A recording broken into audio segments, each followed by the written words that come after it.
sua Bíblia comigo, então, em Filipenses 4.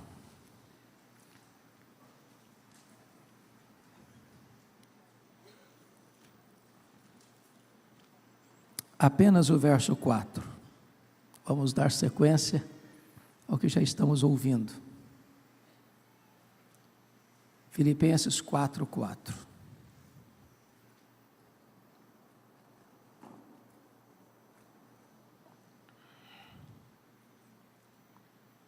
Alegrai-vos sempre no Senhor. Outra vez digo, alegrai-vos. Você pode repetir comigo? Alegrai-vos sempre no Senhor. Outra vez digo, alegrai-vos. Amém. Eu quero pedir licença a vocês para lhes fazer uma pergunta. Aliás, uma pergunta pessoal. E eu sei que vocês não gostam de perguntas pessoais. Aliás, nós não gostamos de perguntas pessoais. Porque toda pergunta pessoal invade a nossa privacidade. Toda pergunta pessoal nos põe contra a parede. E nós não gostamos que ninguém invada a nossa privacidade sem pedir licença. Mas vou lhe fazer esta pergunta como se nós estivéssemos numa conversa bem particular. E a pergunta é esta: você é uma pessoa feliz?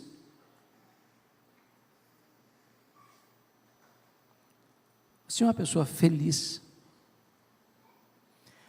Não precisa ter muita pressa para responder esta pergunta, porque ela não é tão simples e não é tão óbvia como parece.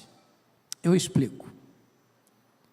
Em 1991, nós estávamos na África do Sul, na missão Kwasi-Zabanto, e uma pessoa que nos acompanhava perguntou à esposa de um dos missionários daquela missão: você é submissa ao seu marido? A mulher deu uma resposta inteligentíssima. Ela respondeu assim: eu posso lhe garantir que o meu marido me ama, mas se eu sou submissa a ele ou não, essa pergunta não tem que ser feita a mim, tem que ser feita a ele. E eu achei fantástica a resposta dela. Então vou mudar a minha pergunta. Seu marido pode garantir que você é uma mulher feliz?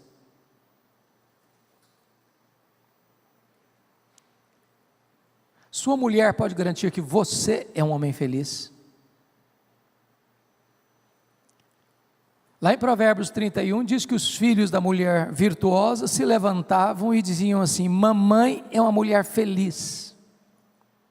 Seus filhos podem dizer isso a seu respeito? Seus pais? Seus amigos? Seus colegas de trabalho? Os irmãos da sua igreja? É provável que a essas alturas você já esteja criando aí alguns mecanismos de defesa. E dizendo assim: o pastor está me fazendo essas perguntas porque ele não conhece a minha história. Porque se eu contar a minha história, até pedra chora.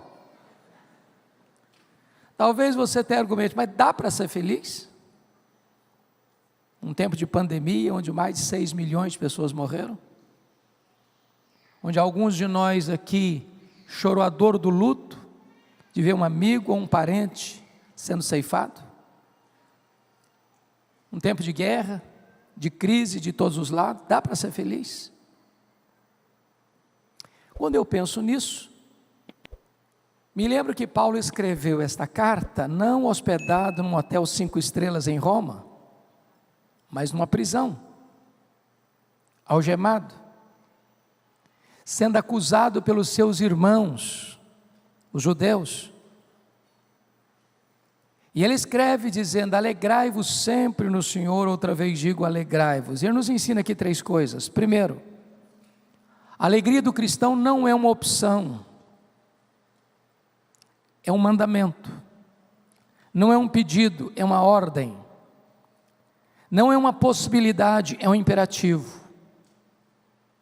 Portanto, não ser uma pessoa feliz é um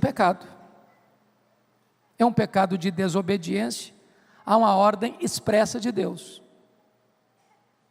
Isso porque o evangelho que nos alcançou é boa nova de grande alegria. O reino de Deus que está dentro de nós é alegria no Espírito Santo. O fruto do Espírito é alegria. E a ordem de Deus é alegrai-vos. Mas notem que Paulo diz assim, alegrai-vos sempre. Me permita outra pergunta. Você tem algum problema na sua vida? Ou só eu que tenho na minha? De vez em quando a grana fica curta lá também, ou só na minha que fica? De vez em quando alguém fica doente, ou até você fica doente também, ou só eu que fico?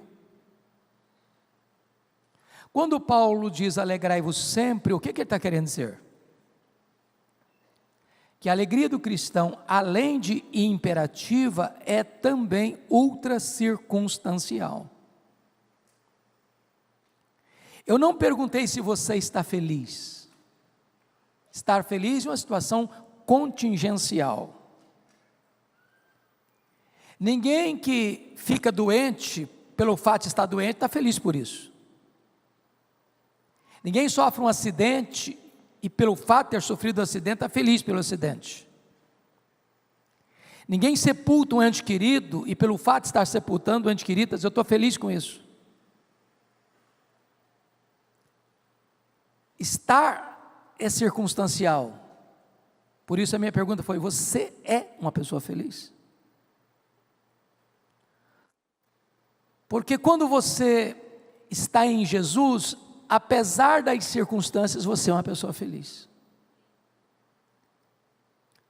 A felicidade não é um sentimento, não é uma emoção, não é apenas presença de coisas boas, nem apenas ausência de coisas ruins. A alegria do cristão tem nome, tem endereço. A alegria do cristão é Jesus. Se você tem Jesus, você é uma pessoa feliz. Se você não tem Jesus, você pode até ter momentos felizes, mas não é feliz, porque felicidade tem nome, felicidade é Jesus. Mas eu não preciso ser nenhum psicólogo cristão para perceber que há muitos cristãos que, embora sejam salvos pela graça, membros de uma igreja genuinamente evangélica, que tenha certeza que seu nome está escrito no livro da vida, que aguarda a gloriosa volta do Senhor Jesus, que não estão desfrutando desta alegria, que a Bíblia chama de indizível e cheia de glória. Por quê? O que está acontecendo? Quem está saqueando a nossa alegria? Quem está roubando a nossa alegria? E penso que esta carta aos Filipenses, cujo tema central é a alegria, vai mostrar para nós alguns ladrões que podem roubar nossa alegria. Cada capítulo desta carta trata de um ladrão diferente. Com a sua Bíblia aberta comigo, eu gostaria que você me ajudasse a identificar esses ladrões. E o primeiro deles está no capítulo 1, versículo 12. E Paulo diz assim: meus irmãos, eu quero cientificar-vos que as coisas que me têm acontecido têm antes contribuído para o progresso do Evangelho. Notem vocês as coisas que nos têm acontecido. As coisas que nos acontecem são as circunstâncias da vida. E as circunstâncias da vida são o primeiro ladrão da alegria. Sabem por quê? Porque as circunstâncias acontecem conosco, querendo ou não, gostando ou não, planejando ou não, sonhando ou não. As circunstâncias acontecem ao arrepio da nossa vontade, à revelia do nosso querer. E às vezes chegam de súbito, sem aviso prévio, e botam a nossa vida de ponta cabeça. Você vai ao médico para um exame de rotina e descobre que está com uma doença grave. Você sai de férias com a família e sofre um acidente. Você chega na empresa e é despedido. Você constrói um patrimônio em anos de trabalho, vem uma pandemia e derruba você. 10, 20 anos de casamento harmonioso, de repente um fato acontece, e o casamento acaba. Você cria uma filha com todo desvelo, vai ao altar e entrega essa filha àquele que você imaginaria, construiria para ela um cenário de felicidade, para descobrir em seguida que ela se casou com um homem rude, e esse casamento vai ficar machucado, ferido e terminar frustrado nas barras de um tribunal. Circunstâncias. Se você não tomar cuidado, as circunstâncias podem levar embora a sua alegria. Quando Paulo diz assim: meus irmãos, eu quero que vocês saibam que as coisas que me aconteceram não tiraram a minha alegria, mas contribuíram para o progresso do Evangelho. Eu preciso perguntar para Paulo: do que você está falando, Paulo? Que circunstâncias são essas?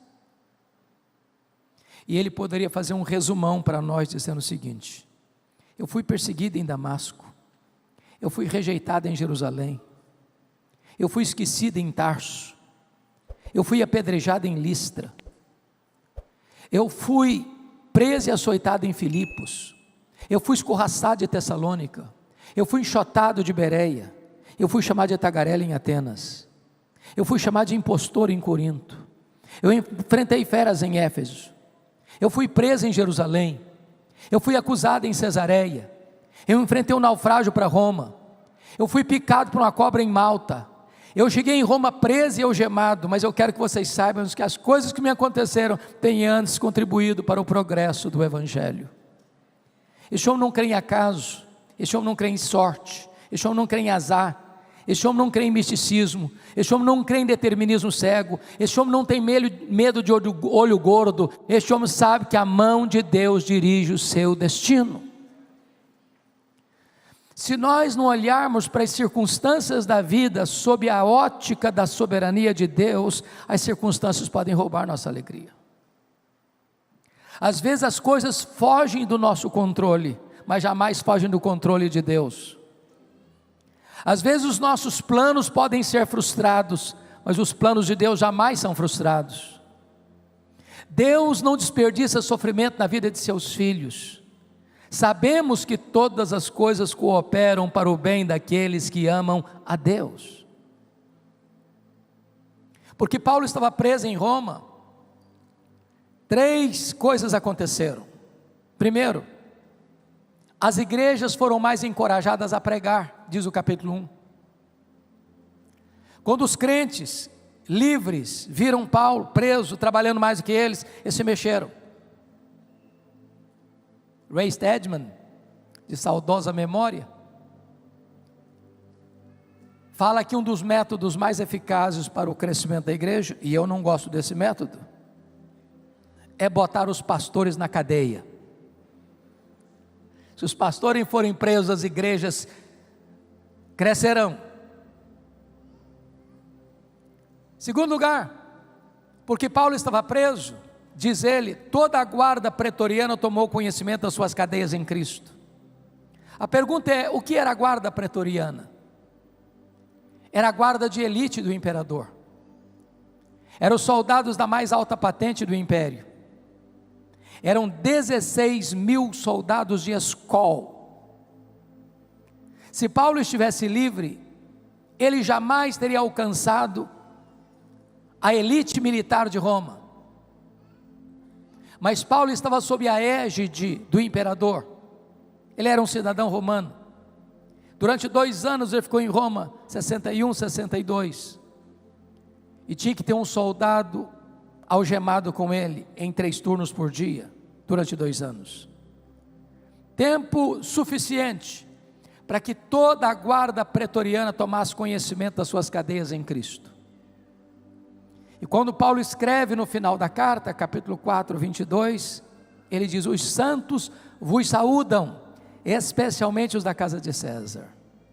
Nero não sabia, mas Deus o havia constituído em presidente das missões estrangeiras do império, porque botou lá dentro o maior missionário da igreja, e diante dele o seu auditório.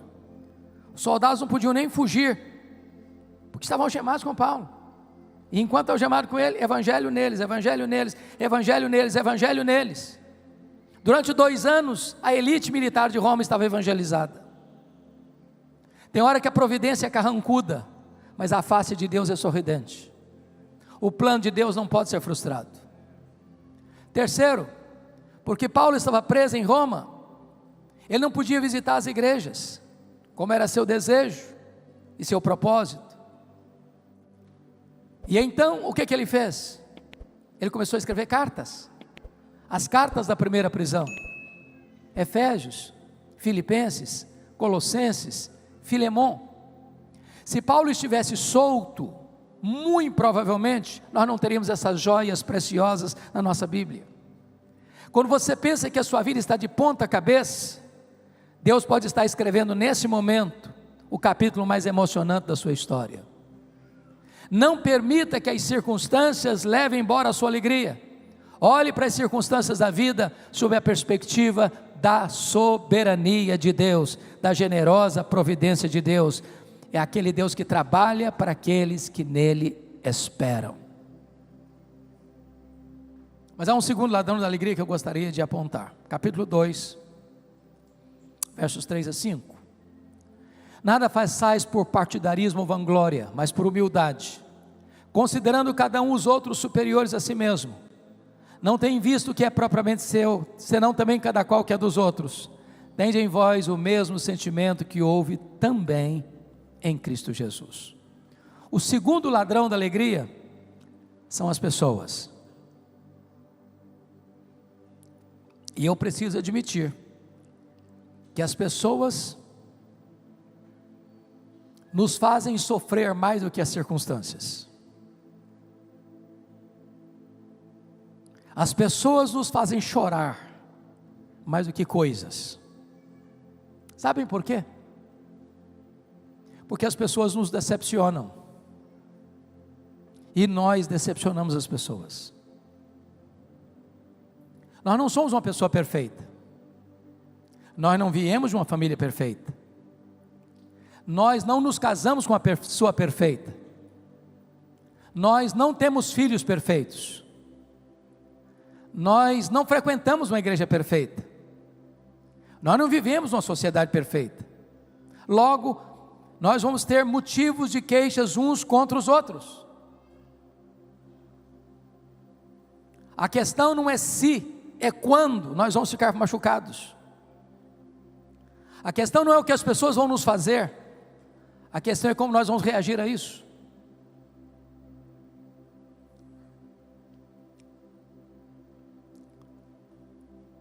Há uma única coisa que ninguém pode tirar de você, diz o Dr. Viktor Frankl, pai da logoterapia, que ficou vários anos preso num campo de concentração nazista e sobreviveu. As pessoas podem tirar a sua liberdade, as pessoas podem tirar seus bens, as pessoas podem tirar sua família, as pessoas podem tirar sua vida, mas elas não podem tirar de você o direito que você tem de fazer suas escolhas. A pessoa fala mal de você, você fala bem dela. A pessoa amaldiçoa você, você bendiz a ela. A pessoa persegue você e você ora por ela.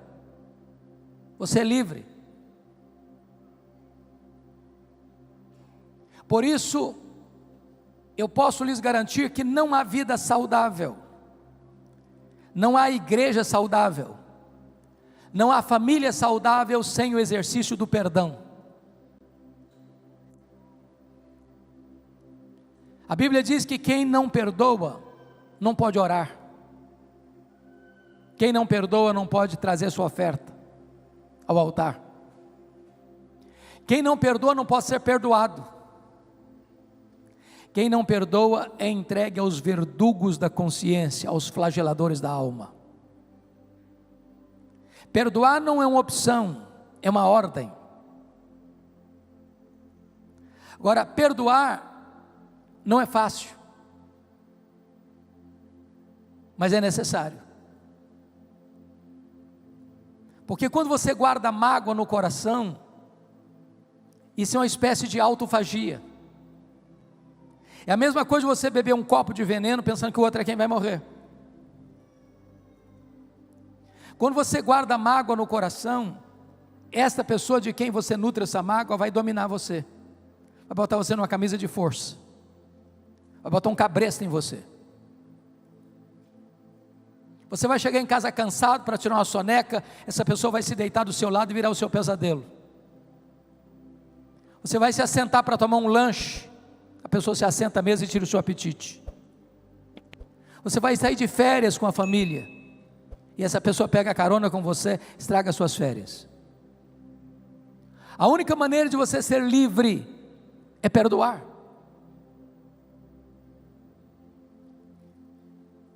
Talvez a dor mais aguda que eu já senti na vida, e senti muitas, aconteceu no dia 2 de agosto de 1982, eu estava começando o meu pastorado em Bragança Paulista, sou filho caçula, meu irmão acima de mim, tinha acabado de completar 27 anos no dia 1º de agosto, no dia 2 de agosto ele foi assassinado, com 11 golpes de faca, todos mortais, pelo primo primeiro da sua mulher, gente criada conosco. A dor foi tão aguda e tão avassaladora que quando eu recebi o telefonema eu perdi a voz, foi como um soco na boca do meu estômago. Mas quando Deus me devolveu a voz, a primeira palavra que Ele botou na minha boca foi esta: eu perdoo o assassino. Eu não tinha outra opção, ou perdoava ou adoecia, ou perdoava ou minha vida transformar-se-ia no inferno, ou perdoava ou teria que abandonar o ministério. Mas eu posso lhes garantir que o perdão é maior que o ódio. O perdão cura, o perdão liberta, o perdão restaura. O perdão é a asepsia da alma, é a faxina da mente, é a alforria do coração. Conforme o Lipão já nos adiantou, a igreja de Filipos tinha alguns problemas. Aquela igreja, portas para fora, era uma bênção, era uma igreja missionária. Aliás, a única igreja que se associou com Paulo no que tange a dar e receber. Ajudou Paulo em Tessalônica, ajudou Paulo em Corinto, ajudou Paulo em Roma. Portas para fora, era uma igreja maravilhosa. Portas para dentro, os crentes estavam batendo cabeça. Conforme já ouvimos, pasmem vocês, até as mulheres estavam brigando na igreja. Ô, gente, quando as mulheres começam a brigar, porque a coisa está feia mesmo.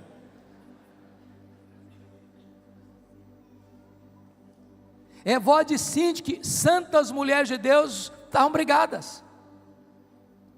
No dia que a Sintique dirigiu o louvor na igreja, a Evode não aparecia lá. No dia que a Evode ia para a cantina da igreja, a Sintique não passava lá para comprar um pastel. As duas não estavam conseguindo resolver o problema delas. Eram crentes, mas brigadas.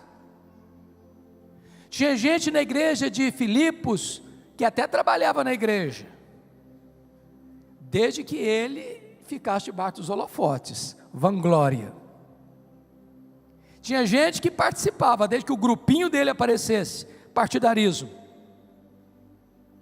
Tinha gente narcisista na igreja, só pensava nele mesmo.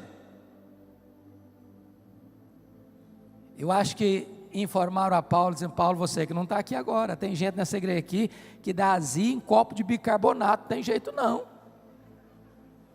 Aí Paulo diz: então tende em vós o mesmo sentimento que houve também em Cristo Jesus, porque ele, sendo Deus, não julgou como usurpação o seu igual a Deus, antes a si mesmo se esvaziou, assumindo a forma de servo e humilhando-se até a morte, e morte de cruz, pelo que também Deus o exaltou sobremaneira.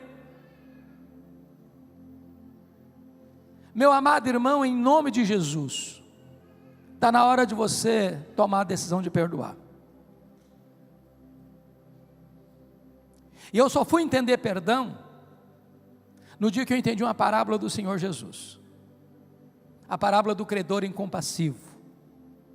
Jesus contou que um rei acertava a conta com seus súditos e encontra um que lhe devia 10.000 talentos. Não tendo com que pagar, o rei mandou vender a sua família. O homem pediu misericórdia, o rei perdoa a ele a imensa dívida de 10.000 talentos. O homem perdoado encontra um conservo que lhe devia 100 denários. Não tendo com que pagar, o homem pediu misericórdia, disse: não tem misericórdia não, agarrou o cara, disse: paga o que você me deve. O rei ficou sabendo disso, ficou muito irado, mandou chamar o cidadão lá, falou: camarada, que negócio é esse? Eu te perdoei 10.000 talentos, você não conseguiu perdoar o seu conservo 100 denários? Pois você vai ser entregue aos verdugos, aos flageladores, até que me pagues o último centavo.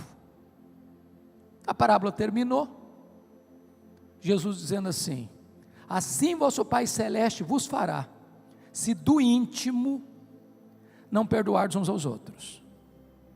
A parábola termina e eu não entendo quase nada. Quase nada. Sabe por que eu não entendi quase nada? Eu não sei quanto vale 10.000 talentos. Também não sei quanto vale 100 denários. Ficou dito pelo não dito, não entendi nada. Jesus não contou apenas aqui uma parábola, ele contou aqui uma hipérbole. Ninguém podia dever 10.000 talentos no primeiro século, ninguém, em Israel, ninguém. O que são 10.000 talentos? Um talento são 35 quilos de ouro. 10.000 talentos são 350.000 quilos de ouro. Para vocês terem uma ideia, todos os impostos da nação, durante um ano, eram 800 talentos. 10.000 talentos eram todos os impostos da nação durante 13 anos. Naquela época, o salário de um trabalhador era 1 denário por dia. Para um homem ganhando 1 denário por dia, juntar 10.000 talentos, ele teria que trabalhar 150.000 anos. Logo, a dívida era o quê? Impagável. Mas por que Jesus contou essa parábola com essa cifra tão exagerada? Para mostrar para você e para mim que esse é o tamanho da nossa dívida com Deus. Impagável. E Deus nos la perdoou completamente. Aquele homem perdoado encontra alguém que lhe deve 100 denários. O que são 100 denários? 100 dias de trabalho. Quem tinha acabado de receber um perdão de 150.000 anos, não está liberando um perdão de 3 meses e 10 dias. Qual é a proporção de 10.000 talentos para 100 denários? 10.000 talentos são 600.000 vezes mais do que 100 denários. O que Jesus quer nos ensinar com isso? Você nunca pode dizer para alguém: eu não perdoo você, fui muito humilhado, muito machucado, muito ferido. Sabe o que a Bíblia diz? Que você e eu devemos perdoar, assim como Deus em Cristo nos perdoou. Sabe o que a Bíblia diz mais? Que Deus perdoa os nossos pecados e deles não mais se lembra. Aí você diz: é, pastor, é aqui que eu me encrenco. Porque perdoar até que eu perdoo, mas esquecer, aí eu não consigo não. Então vou lhe fazer uma pergunta: você não consegue esquecer mesmo não? Não consegue?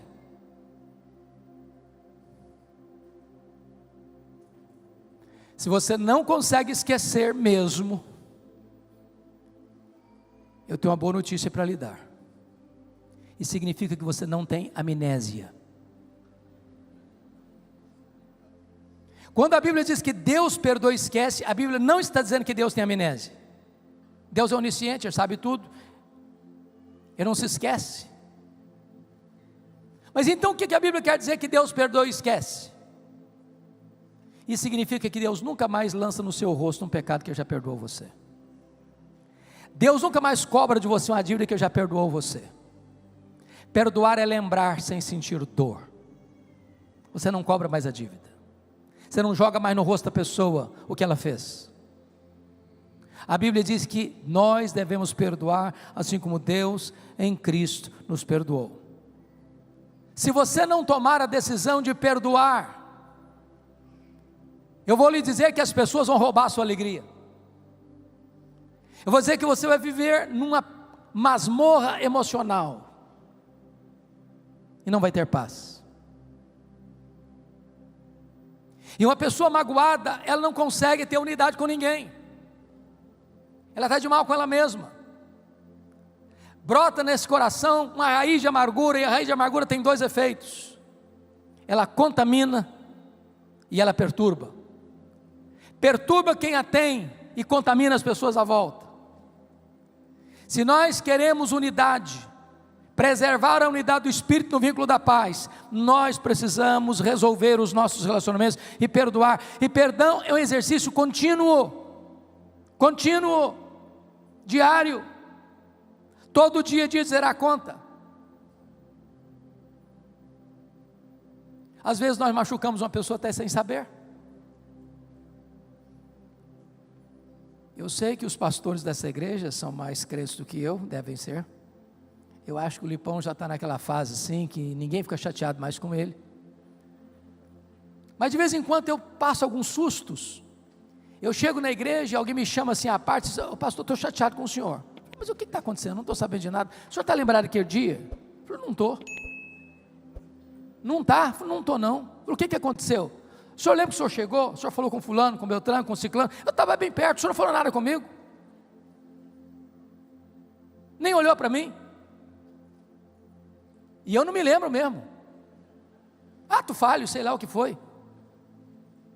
Se a pessoa nunca viesse falar comigo, eu jamais pediria para ela desculpa, perdão. Então não estava lembrado de nada. Às vezes as pessoas ficam chateadas com você sem que você saiba. Às vezes há ruído de comunicação, você fala uma coisa, a pessoa entende outra coisa. Eu sei que no casamento isso nunca acontece, mas a gente precisa constantemente zerar a conta, tirar a fuligem da alma, tirar essa neblina do caminho,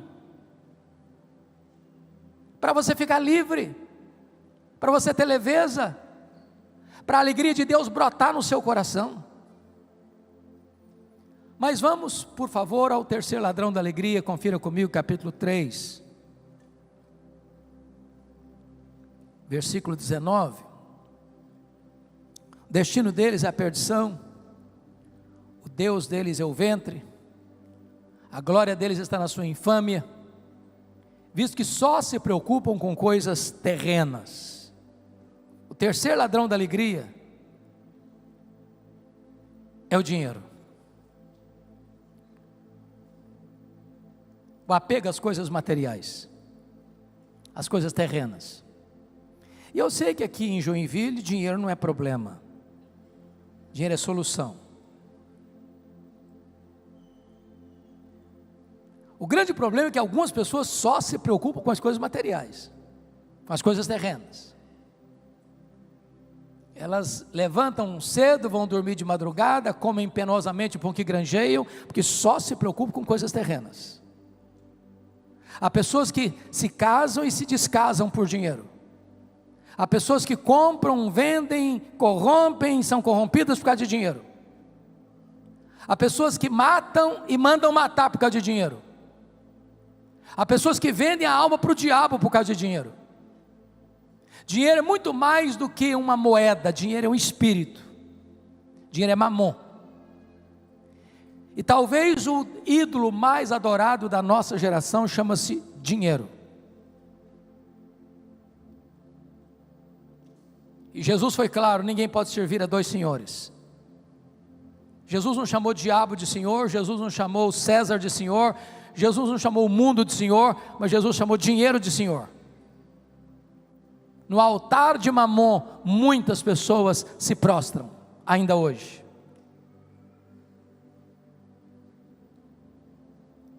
Nós vivemos numa cultura muito interessante. Dr. Toncini, no seu livro O Lado Oculto da Globalização, diz que nós vivemos hoje a economia global, o mundo global. Isso é um fato, não é verdade? Isso é um fato. Explode a guerra lá na Rússia, invasão da Rússia à Ucrânia, faltou fertilizante aqui para o Brasil. O preço do petróleo subiu, a economia no mundial está interligada, né? E nessa economia global, diz Tom Cine que mais de 50% da riqueza do planeta está nas mãos de pouco mais de 50 empresas particulares. Há empresas mais ricas do que nações. Por exemplo, a Toyota é mais rica do que a África do Sul. A GM é mais rica do que a Noruega. O Walmart é mais rico do que dezenas de países. E essas empresas querem mais do seu tempo e mais do seu dinheiro. Se você vai se arrebentar, se você não tem tempo para a família, não interessa. Essa máquina tem que girar. E para essa máquina girar, você tem que consumir mais. E nós entramos de cabeça no consumismo. E eu explico. Em 1950, talvez alguns já tinham nascido aqui, nós consumíamos 5 vezes menos do que consumimos hoje. Não éramos menos felizes por isso.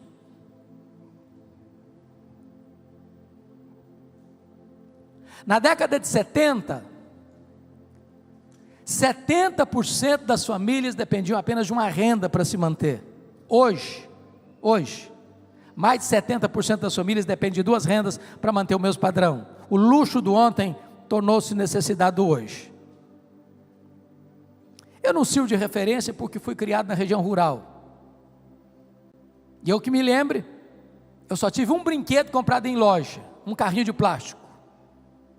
E posso lhes garantir que meu pai não precisou me levar para psicólogo por causa disso.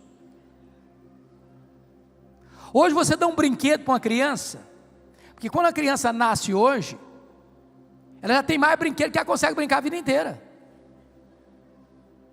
Você dá um brinquedo para uma criança hoje, ela brinca longas 2 horas, encosta no canto, é sucata e quer outro. E se você não der, ela entra em crise emocional, tem que levar para o psicólogo. Eu tenho um amigo que tem 3 mulheres. Obviamente a esposa e 2 filhas, não pensem mal do meu amigo, por favor. Claro. Num dia de casamento, elas disseram assim para ele: temos que comprar sapatos novos. Mas é claro, alguém duvida disso? Casamento é tudo novo. Mas antes de ir para a loja, ele disse assim para elas: vamos dar uma olhadinha no que nós já temos? Abriu um mega power armário e contou 151 pares de sapatos. Tinha que comprar mais. Como é que você chama isso? Consumismo. Então vou lhe dar um conceito de consumismo. Consumismo é quando você compra o que você não precisa, às vezes com dinheiro que você não tem, para impressionar pessoas que você não conhece. O grande problema é que algumas pessoas só se preocupam com as coisas terrenas. John Rockefeller, que foi o primeiro bilionário do mundo, disse que o homem mais pobre que ele conhecia era o homem que só tinha dinheiro.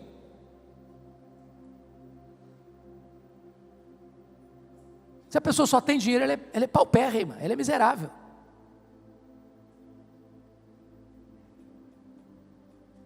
Por isso, curiosamente, quando John Rockefeller morreu, um curioso foi ao cemitério para perguntar ao contador dele sobre a riqueza dele.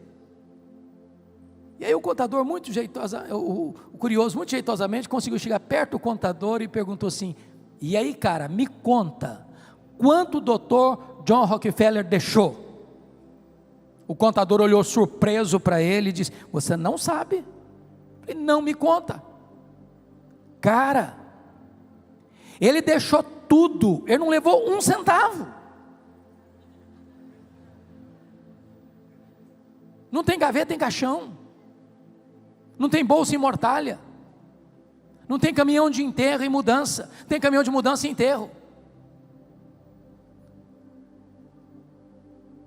É por isso que o apóstolo Paulo, tratando dessa matéria, diz o seguinte: você não trouxe nada e você não vai levar nada. Tendo, portanto, que comer, o que beber e o que vestir, com isso estejamos contentes, porque o amor do dinheiro é a raiz de todos os males, mas a piedade com o contentamento é grande fonte de lucro. Agora é claro que o problema não é dinheiro. Se você tiver algum problema com dinheiro, pode transferir para mim que eu não tenho nenhum problema com isso. O problema é o amor do dinheiro. O problema não é ter dinheiro, o problema é o dinheiro ter você. O problema não é possuir riqueza, o problema é a riqueza possuir você. O problema não é ter dinheiro no banco, o problema é entronizar o dinheiro no coração. O dinheiro é uma bênção, a riqueza é uma bênção, e a igreja deve orar para Deus dar para ela milionários, bilionários, para investir na obra de Deus, para levantar mais missionários, para plantar mais igrejas, para construir novos templos, para fazer a obra de Deus avançar. Mas quando você bota o seu coração no dinheiro, você nunca é feliz. A Bíblia diz que aquele que ama o dinheiro dele nunca vai se satisfazer. Você pode pegar o cara mais rico do mundo, ele quer mais, sempre quer mais, porque o dinheiro tem na sua essência, no seu DNA, insatisfação. Quanto mais você tem, mais você quer ter. Por isso eu posso lhe garantir uma coisa, e Jesus disse: você quer ser feliz? Ajunte tesouro lá em cima, onde nem a traça, nem a ferrugem, nem os ladrões podem tomar de você.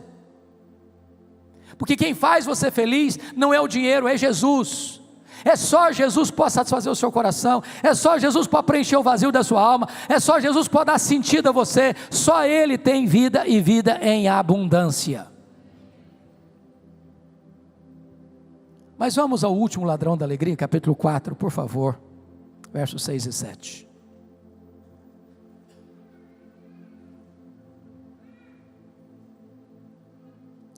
Não andeis ansiosos de coisa alguma, em tudo, porém, sejam conhecidas diante de Deus as vossas petições, pela oração e pela súplica, com ações de graças. E a paz de Deus, que excede todo entendimento, guardará o vosso coração e a vossa mente em Cristo Jesus. Quarto ladrão da alegria, a ansiedade. Me permita uma perguntinha. Você conhece alguma pessoa ansiosa? Conhece? Já viu alguma pessoa ansiosa hoje? Hoje, já viu? Tem certeza? Vocês se olharam no espelho e assistiram para cá? Você é daquele tipo de gente que fica roendo as unhas? Antecipando os problemas? O problema está vindo lá na China, você pensa que já está batendo na porta da sua casa? Gente, a ansiedade é o mal desse século. Atinge pessoas de todas as faixas etárias, de todos os estratos sociais, de todos os credos religiosos. Pasmem vocês, até as crianças estão ansiosas hoje. Também, gente de classe média, menino, faz 3 anos, já botou uma mochila pesada nas costas do coitadinho, e haja agenda para ele, haja agenda. Eu gosto muito de brincar com as crianças. Um dia eu cheguei na igreja, tinha uma menina brincando assim, parece que estava tranquila. Fui chegando devagarzinho, falei: filha, que vidona, hein? Ele olhou brava para mim e disse: o senhor é que pensa. Coitadinha, estava estressada.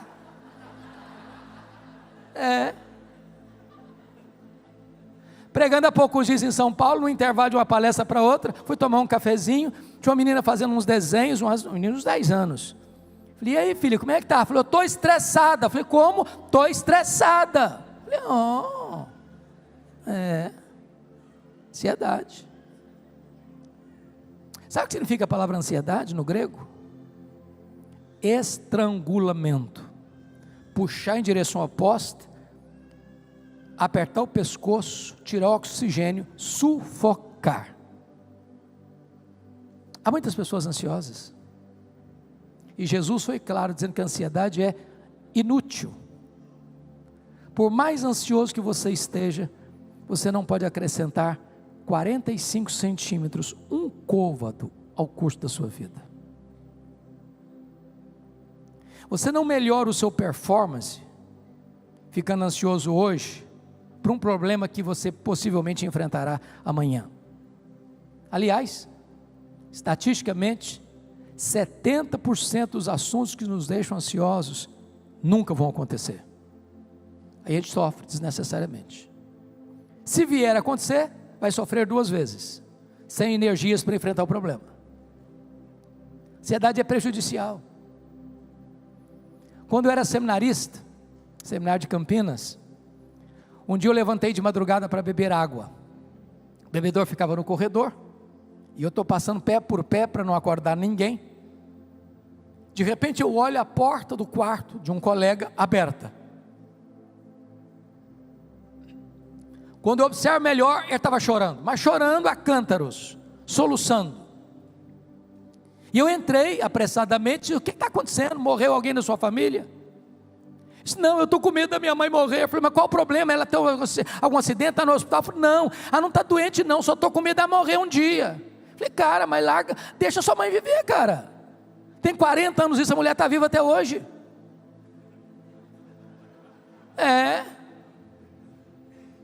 Pior que esse aí foi uma mãe que entrou no meu gabinete pastoral com uma criança de 3 meses chorando. Não era a mãe, não era a criança chorando, não, a mãe chorando.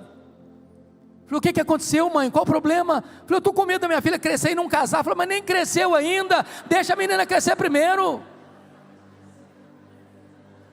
Ansiedade.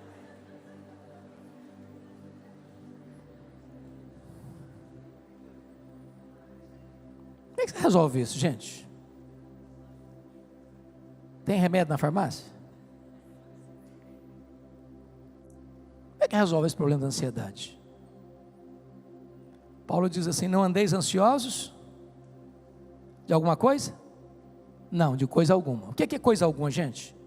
É coisa alguma, pronto, não precisa falar mais nada, está explicado. Qual o remédio que Paulo dá para curar a ansiedade? Em tudo, porém, sejam conhecidas diante de Deus as vossas petições, pela oração, pela súplica, com ações de graças. A palavra oração, aí na língua grega, traz a ideia de adoração.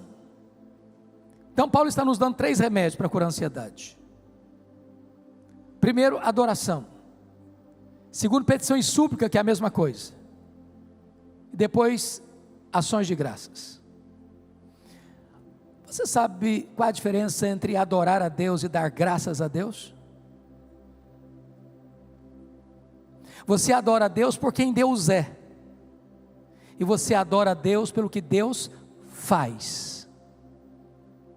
Então, eu vou fazer uma oração de adoração, é o que Paulo recomenda para resolver o problema da ansiedade. Eu chego diante de Deus e digo, meu Deus, eu quero te adorar porque Tu és o Deus da minha vida. Tu és o meu Criador, Tu és o meu provedor, Tu és o meu protetor, Tu és o meu redentor, Tu és o meu consolador. Eu quero te adorar porque Tu és o único Deus vivo e verdadeiro, Deus onipotente, onipresente, onisciente, transcendente, soberano. Eu quero te adorar porque Tu és o Deus bom, Deus fiel, Deus justo, Deus misericordioso, Deus perdoador. Eu quero te adorar porque Tu és a minha alegria, porque Tu és a minha paz, porque Tu és a minha justiça, porque Tu és a minha herança. Eu quero te adorar porque Tu és o meu pastor, porque Tu és a alegria da minha vida, porque Tu és a razão do meu viver, em nome de Jesus, amém. Aí você termina essa oração e diz assim, oh Deus, mas eu estou tão ansioso, Senhor. Ah, não combina mais. Combina não. Ou você retira a oração, ou retira a ansiedade. Irmãos, não tem nada mais importante na vida cristã do que saber quem é o nosso Deus. Quão grande Ele é, quão poderoso Ele é. A Bíblia diz que o povo que conhece a Deus é um povo forte.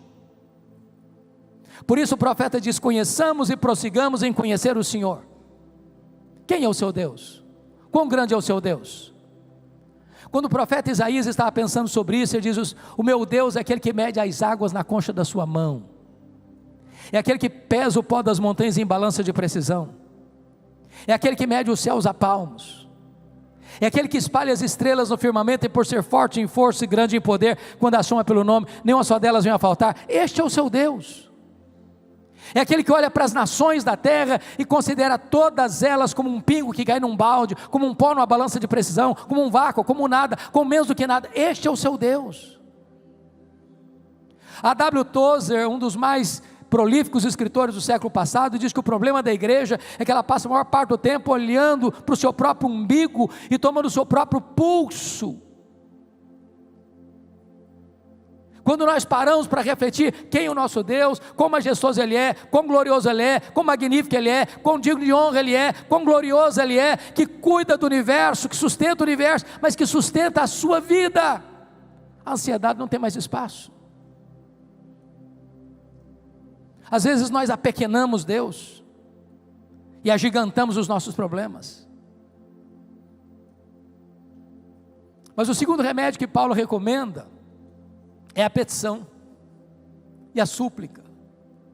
Eu quero dizer para você que Deus é seu Pai, Ele conhece você, Ele ama você, Ele tem o seu nome escrito na palma da sua mão, Ele se importa com você, Ele conhece as suas dores, Ele conhece as suas lágrimas, Ele conhece os seus gemidos, Ele conhece a sua angústia, Ele tem zelo por você. Você pode abrir o coração para Ele, você pode contar para Ele o que está doendo, o que está sofrendo, você pode agora abrir a sua alma e despejar para Ele tudo aquilo que está incomodando você, porque Ele ama você, tem cuidado de você. Antes que as palavras cheguem aos seus lábios, Ele já conhece, antes que você peça, Ele já sabe o que você precisa. Ponha diante dele a sua necessidade. Mas o terceiro remédio é ações de graças. E há poucos dias uma pessoa me disse assim: pastor, mas como dar graças nessa pandemia? Mais de 6 milhões de pessoas morreram.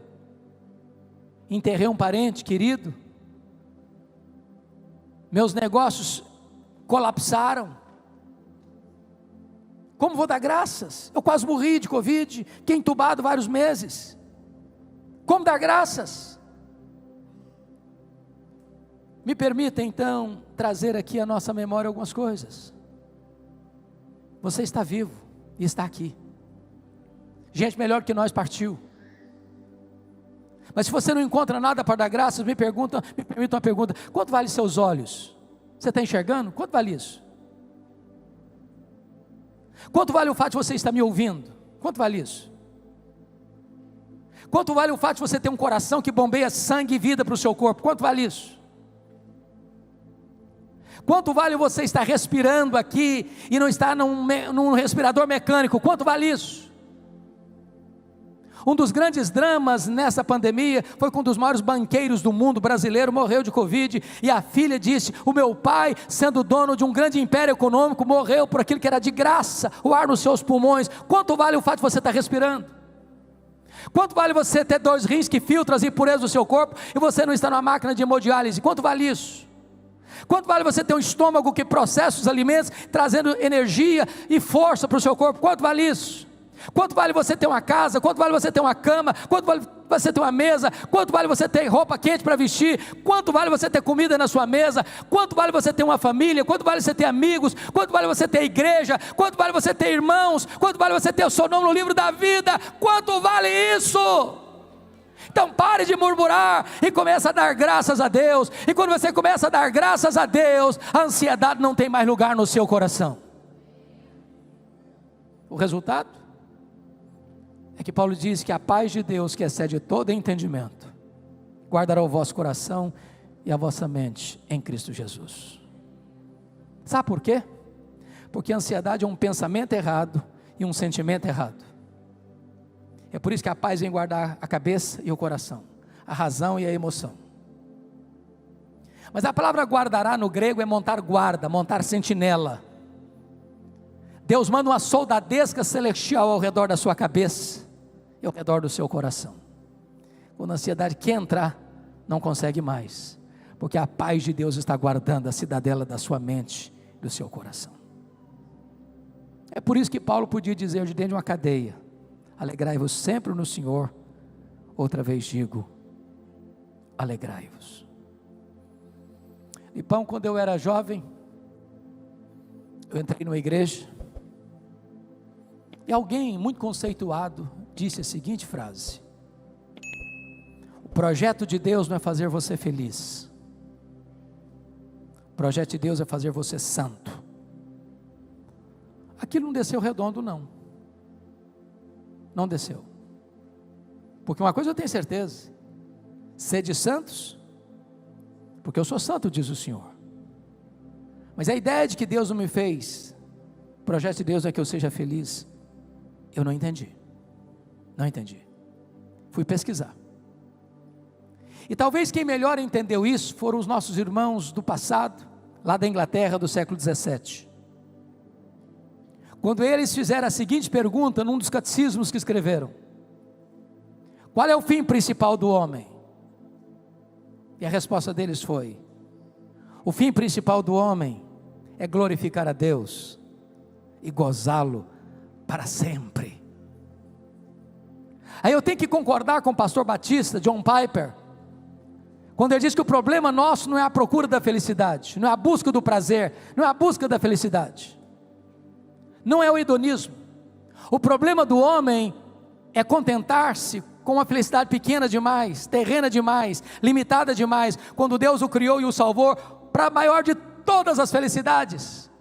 A felicidade de amar a Deus, de glorificar a Deus, de fruir a Deus, de desfrutar da intimidade de Deus, é porque na presença de Deus que tem plenitude e alegria, e é na sua destra que tem delícias perpetuamente.